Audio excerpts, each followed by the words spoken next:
Assalamualaikum warahmatullahi wabarakatuh. Salam sejahtera bagi kita semua. Perkenalkan, kami dari kelompok 3 yang terdiri dari saya sendiri, Rio Prakoso, bersama 5 anggota lainnya yaitu Anita Febriani, Dea Ratika, Nafela Maria Agustin, Siti Nur Erni, dan Saima Zaikia Rumana. Pada kesempatan ini, kami akan menyampaikan ringkasan materi modul ICT-LITI dari bab 1 hingga bab 7. Materi yang kami rangkum meliputi pengenalan ICT, perangkat keras hingga perangkat lunak, jaringan komputer, aplikasi internet, serta keamanan informasi. Semua materi yang penting untuk meningkatkan keterampilan dan pemahaman kita dalam teknologi informasi.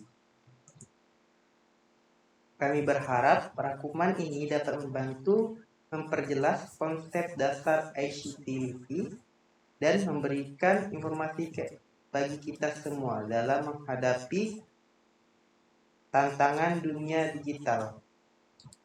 Terima kasih atas perhatiannya. Selamat menonton. Baik teman-teman, perkenalkan nama saya Dea Rantika, saya dari kelas MJ106 dengan NIM 25020101034 dari mata kuliah ICT Literasi. Nah, latar belakang di sini yang kita bahas adalah perkembangan teknologi informasi dan TIK atau TIK. Ini membawa perubahan besar di bidang pendidikan, pemerintahan, bisnis, dan sosial. Di era digital ini, ICT literasi menjadi keterampilan penting untuk memahami, mengelola, dan memanfaatkan teknologi dengan sangat efektif. Tidak lain hanya itu, ICT literasi juga mencakup kemampuan untuk mencari informasi, mengevaluasi data, mengelola konten digital, serta menggunakan teknologi secara aman dan etis. Rendahnya literasi TIK atau TIK ini dapat menyebabkan kesenjangan digital dan menurunkan produktivitasnya. Karena itu, diperlukanlah pemahaman dan pembelajaran ICT literasi yang terstruktur agar penggunanya nanti mampu mengikuti perkembangan teknologi dengan baik. Kemudian, di sini kita akan membahas rumusan masalah. Nah, rumusan masalah yang pertama yaitu apa itu ICT literasi dan ruang lingkupnya. Dan yang kedua, bagaimana tingkat pemahaman peserta didik tentang ICT literasi. Dan yang ketiga, bagaimana modul ICT literasi dapat meningkatkan kompetensi peserta didik. Dan yang keempat, komponen pembelajaran seperti apa yang tepat dalam modul ICT literasi. Untuk menjawab rumusan-rumusan masalah yang ada di slide ini akan dijelaskan oleh rekan kami yang akan dibahas pada slide-slide berikutnya. Assalamualaikum warahmatullahi wabarakatuh. Perkenalkan saya Nabila Mera Agustin dari kelompok 3 dengan NIM 2502001000224 akan melanjutkan materi episode selanjutnya. Yang pertama yaitu tujuan penelitian. 1. Menjelaskan konsep dan ruang lingkup ICT literasi. 2. Mengidentifikasi kemampuan peserta didik dalam literasi TIK. 3. Mengembangkan modul ICT literasi yang sistematis dan mudah diterapkan. 4. Meningkatkan kemampuan penggunaan TIK secara aman, etis, dan produktif. Selanjutnya, manfaat penelitian. A. Teoritis. Menambah kajian ICT literasi menjadi referensi penelitian digital. B. Praktis, meningkatkan kemampuan digital peserta didik, mempermudah guru mengajar literasi TIK, dan mendukung sekolah dalam kurikulum berbasis teknologi. Selanjutnya, pengertian ICT literasi. ICT literasi adalah kemampuan menggunakan, mengelola, menganalisis, dan menciptakan informasi secara efektif menggunakan perangkat digital. Materi ini juga membahas perkembangan revolusi industri 1.0 sampai 5.0 dan dampaknya pada kehidupan manusia. Materi selanjutnya akan disampaikan oleh teman saya. Terima kasih. Assalamualaikum warahmatullahi warahmatullahi wabarakatuh. Perkenalkan, saya Sina Zakia Rumana dengan nomor induk mahasiswa 250201010040. Izin melanjutkan presentasi dari teman saya yang bernama Nabila Maira Agustin.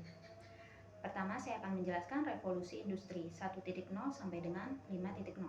Revolusi industri 1.0 ditandai dengan munculnya mesin uap yang membuat proses produksi menjadi lebih cepat dan efisien.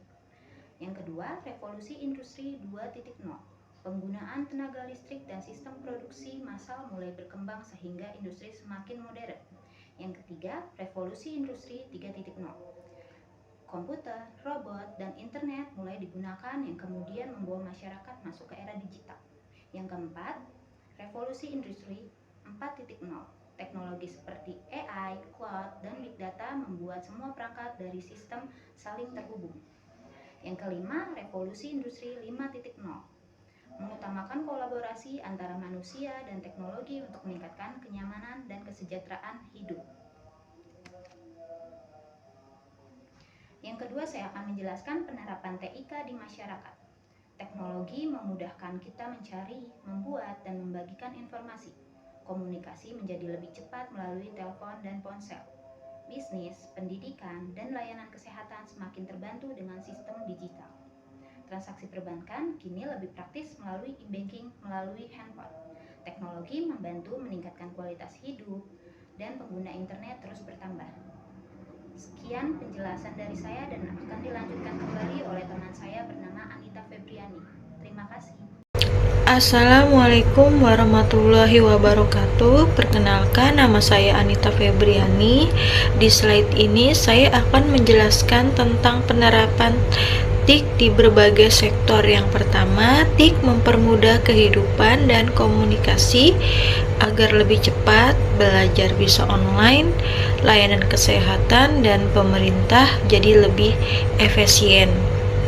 Yang kedua, TIK dipakai di banyak bidang seperti telekomunikasi, pendidikan, pemerintahan, bisnis, kesehatan, dan pertanian.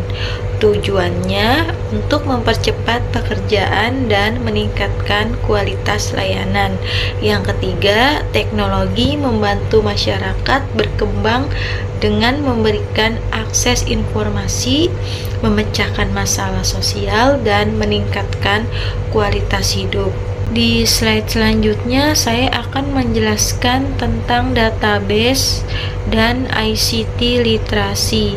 Yang pertama, data berubah jadi informasi, informasi jadi pengetahuan, dan pengetahuan membantu kita membuat keputusan yang bijak.